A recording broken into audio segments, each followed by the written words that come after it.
Hello बच्चों, कैसे हो? ठीक हो? तो आप देख रहे हैं खूबसूरत सा चैनल आनंद ट्यूटोरियल सेंटर फिजिक्स बिहार वाला। तो अब प्रीवियस वीडियो में हम लोग चर्चा किए थे कैपेसिटर कैपेसिटेंस के बारे में। आज हम स्टार्ट करते हैं कैपेसिटर का वीडियो पार्ट 3 में। पार्ट 1 पार्ट 2 का चर्चा कर चुके हैं और पार्ट 1 और पार्ट 2 अगर अभी तक नहीं देख रहे होंगे वीडियो तो लिंक में जाकर प्रीवियस वीडियो जरूर देखें। ठीक है, तो आज हम शुरुआत करते हैं क्या चीज के बारे में, कैपेसिटर का पार्ट 3 लेक्चर। ठीक है, तो आइए थोड़ा सा पहले देख लिया जाए कि अभी तक हम लोग जो चर्चा किए थे कैपेसिटर से संबंधित। पहला वर्णन किए कि कैपेसिटर क्या है। ठीक है, तो कैपेसिटर क्या था? तो एक इलेक्ट्रिकल डिवाइस है। इलेक्ट्रिकल डिवाइस, इसका वर्क क्या है भाई इस कैपेसिटर का? तो हमारा घर में पंखा है, कूलर है, टीवी है ना, या अन्य इलेक्ट्रिक मोटर भी है। उस मोटर को स्टार्ट करने के लिए, यानी शुरुआत में जब लोग स्टार्ट करते हैं, स्विच ऑन करते हैं, तो काफी उसकी ऊर्जा की आवश्यकता पड़ती है। वो ज्यादा वोल्टेज लेता है, ज्यादा करंट लेता है। फिर स्टार्ट हो गया तो कोई दिक्कत नहीं, फिर वह कम वोल्टेज पर, कम करंट पर चलते रहता है।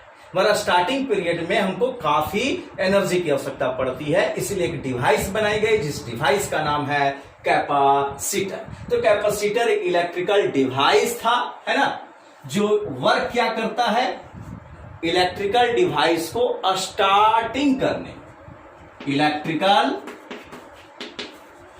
डिवाइस को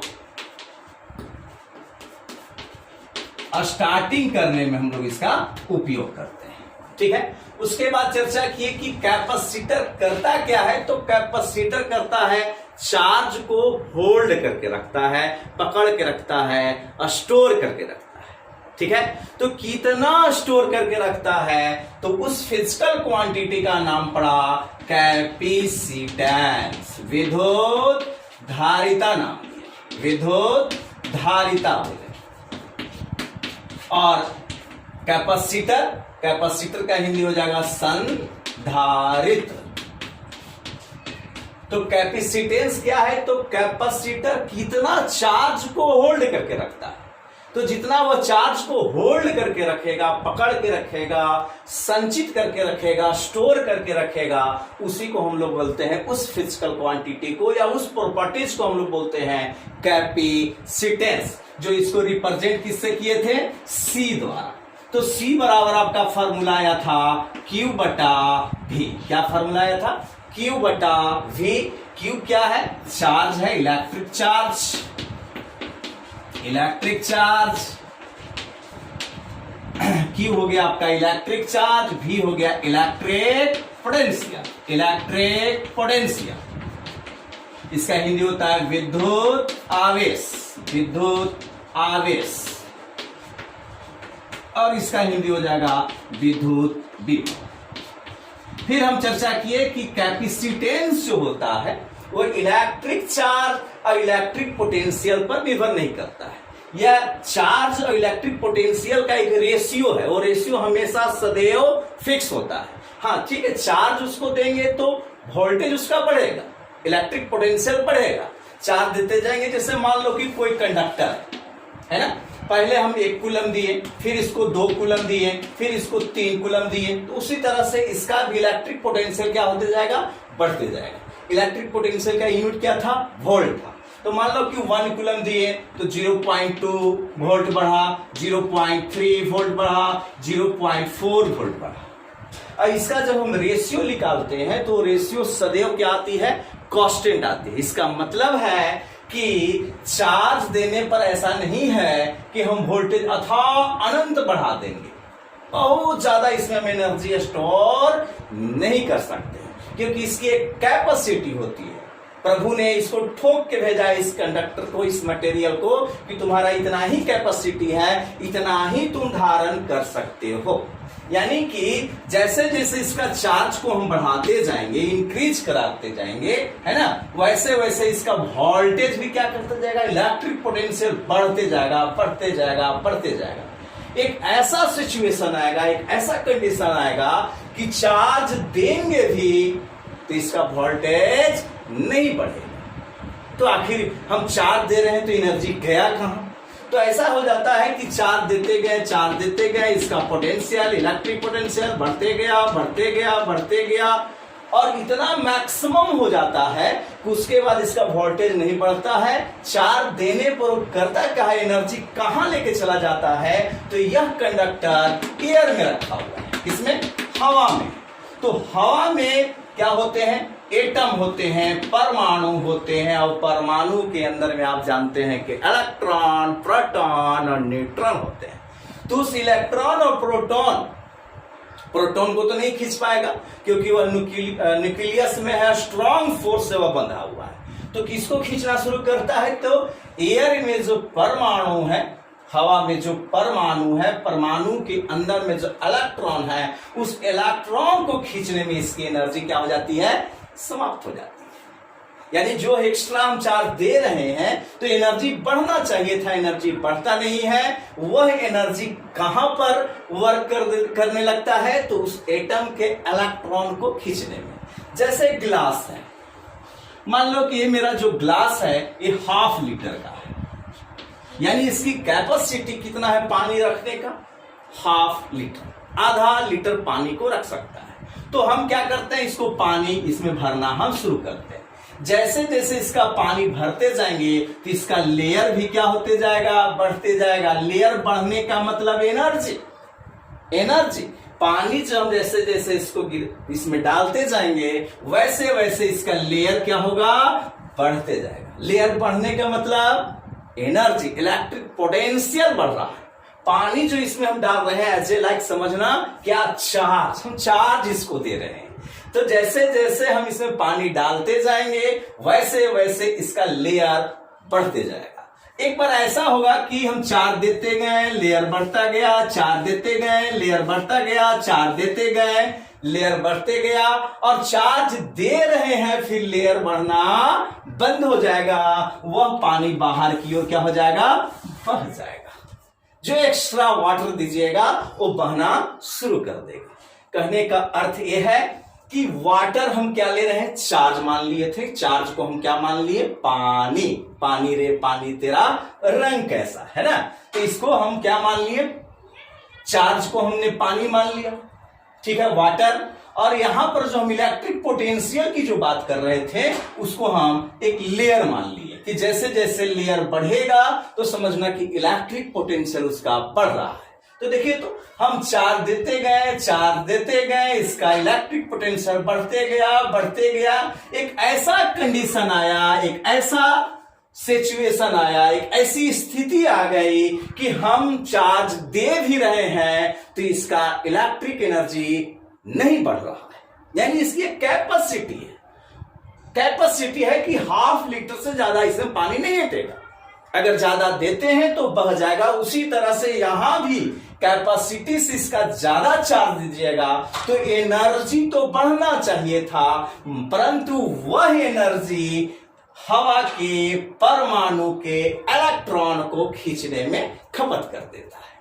तो इस तरह से हम कह सकते हैं कि कंडक्टर का, चालक का कैपेसिटी जो होती है वो फिक्स है। हाँ, अब हम बढ़ाना चाहेंगे तो वह डिपेंड करेगा, यानी कि कैपेसिटेंस डिपेंड करेगा कि वह V पर तो डिपेंड नहीं कर रहा है, वह डिपेंड करेगा इसका साइज पर और इसके मीडियम पर। ये आसपास का जो वातावरण है, माध्यम है, उस पर डिपेंड करेगा, जो हम प्रीवियस वीडियो में, है ना, हम चर्चा कर चुके हैं और हम लिखवा भी दिए थे। ठीक है, अब आगे बढ़ते हैं हम लोग। ठीक है बच्चों, आगे बढ़ते चलिए। तो कैपेसिटेंस समझ गए। कैपेसिटर एक इलेक्ट्रिकल डिवाइस हुआ। एक ऐसा इलेक्ट्रिकल डिवाइस है तो चार्ज को होल्ड करके रखता है, चार्ज को स्टोर करके रखता है, संचित करके रखता है। ठीक है, कितना संचित करेगा चार्ज को? तो चार्ज को जितना संचित करेगा उस फिजिकल प्रॉपर्टीज को, उस फिजिकल क्वांटिटी का नाम रखा गया है विद्युत धारिता। विद्युत धारिता, कैपेसिटेंस, क्या नाम रखा गया है? कैपेसिटेंस। अब हम चर्चा करते हैं कि इलेक्ट्रिकल डिवाइस था, कितना चार्ज को होल्ड करके रखता है, उसको हम लोग क्या कर रहे हैं? कैपेसिटेंस कर रहे हैं। कैपेसिटेंस को हम लोग सी के द्वारा रिप्रेजेंट करते हैं। यह एक कांस्टेंट राशि है। कैसे इसका रेशियो निकलेगा? तो Q बाई V से इसका हम रेशियो निकालेंगे। चार्ज और इलेक्ट्रिक पोटेंशियल का जो रेशियो आता है, अनुपात आता है, कांस्टेंट राशि आता है, अचर आता है, फिक्स होता है, वो बदलता नहीं है, उसी कांस्टेंट का नाम रखा गया है कैपेसिटेंस। ठीक है, अब हम चर्चा करते हैं, या इसके बाद चर्चा किए थे स्फेरिकल कंडक्टर। तो स्फेरिकल कंडक्टर का कैपेसिटेंस, विद्युत धारिता हम निकाले थे, जो फॉर्मूला आया था C बराबर 4 पाई एप्सिलॉन नॉट R। जब हमारा स्फेरिकल कंडक्टर, गोलीय चालक, इसका हिंदी क्या हो जाएगा?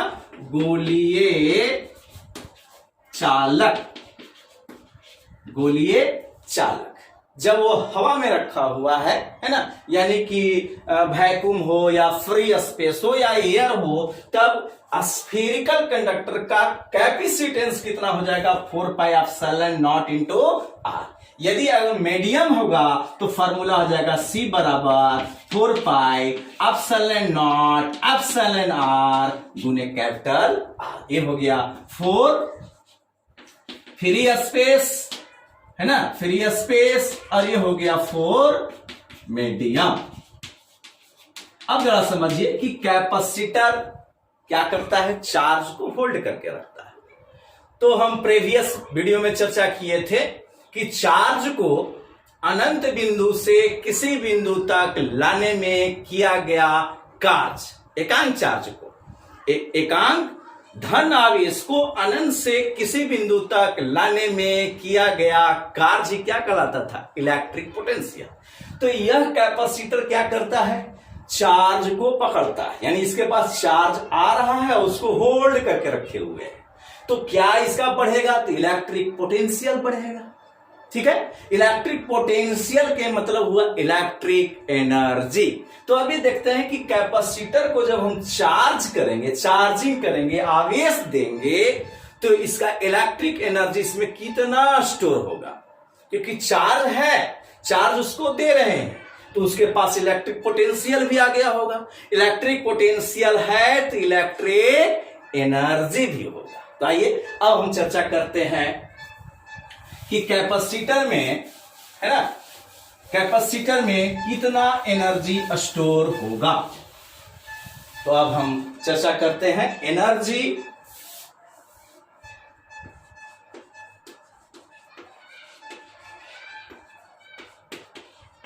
Stored in capacitor.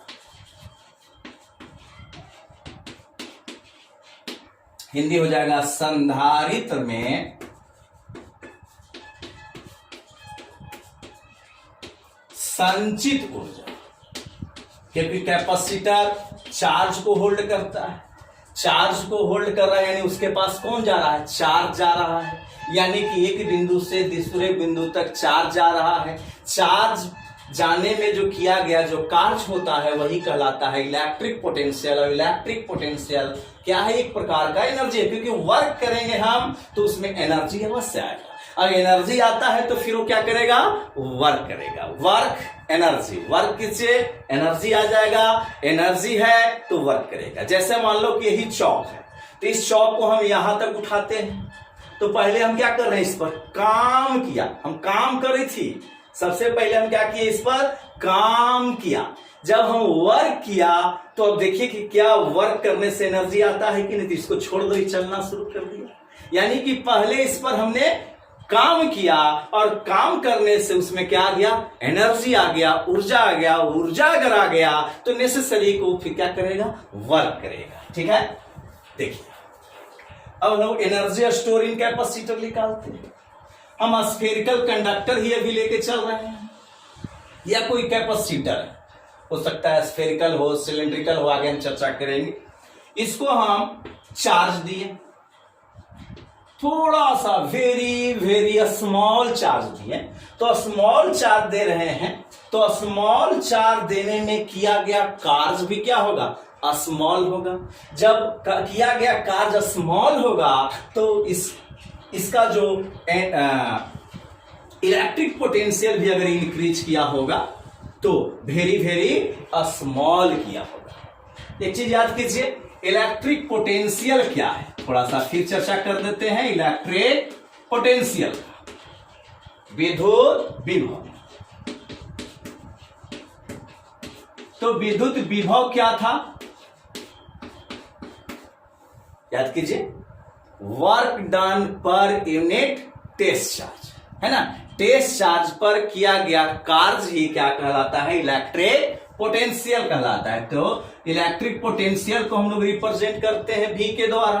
V बराबर हो गया क्या, charge per unit, work done, उल्टा बोल दिए, सॉरी, वर्क डन पर यूनिट टेस्ट चार्ज, यानी एकांक आवेश पर किया गया कार्य ही क्या कहलाता है, इलेक्ट्रिक पोटेंशियल कहलाता है। तो हम यहां पर चार्ज इसको देने का काम कर रहे हैं, यानी यहां पर भी हम क्या कर रहे हैं, वर्क कर रहे हैं। वही अगर वर्क निकाल लेंगे तो वही हो जाएगा एनर्जी, इलेक्ट्रिक एनर्जी। तो देखिए, तो वर्क बराबर यहां से क्या फॉर्मूला आ जाएगा, Q गुने V आ जाएगा। याद पड़ा। अब देखिए, हम इसको चार्ज कितना दिए, dq। मान लो कि इसका वोल्टेज हो गया V, जब इसको हमने चार्ज दिया dq तो इसका इलेक्ट्रिक पोटेंशियल हो गया V। तो कितना हम वर्क डन किए, जरा सोचा जाए, तो W बराबर फॉर्मूला है Q गुने V।